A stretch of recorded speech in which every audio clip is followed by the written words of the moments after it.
আমরা একটু থেমে যাব, ওরা আবার মাথা চাড়া দেওয়ার চেষ্টা করবে। এইটা যাতে না হয়, বাংলাদেশে যাতে কোনো ধরনের কোনোভাবে স্বৈরাচার এবং তার সাঙ্গপাঙ্গরা ফিরে রাখতে, এটা আমাদের দেখতে হবে। এটার জন্য আমাদের অনেকের প্রাইস পে করতে হবে। আমার হয়েছে, রিজভী ভাইয়ের হয়েছে, সবার হয়েছে, বাট আমরা এখানে একতাবদ্ধ।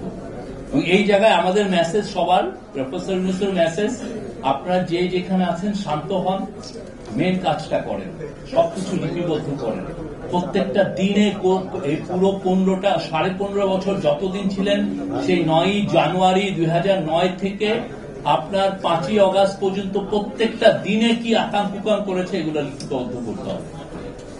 কোনো কিছু যত আনডকুমেন্টেড না থাকে, যেটা আমরা আগে করতে পারি নাই, বা 15 বছর সে যেভাবে আমাদেরকে এই যে 74-এর ফ্যামিলির কথা আমাদেরকে ভুলে রেখেছিল, এমন কেউ নাই। আমার ফ্যামিলি, আমি জানি আমার বড় ভাই, উনি আমেরিকার এখন একটা ইউনিভার্সিটির প্রফেসর, উনি দিনের পর দিন রাতে 2টা 2:30টায় যায় রেশন শপের সামনে দাঁড়ায় থাকতে হতো। আমাদের বাসায় ঠক ঠক করছে ভাতের ফ্যানের জন্য, আমি নিজে ভাতের ফ্যান খাইছি। অথচ আপনি দেখেন 15.5 বছর মানুষকে বুঝিয়ে রেখেছে যে না, শেখ মুজিবের আমলটা ছিল কি একটা মহৎ একটা আমল। এবং কেউ ইকোনমিক্স মুজিবোনমিক্স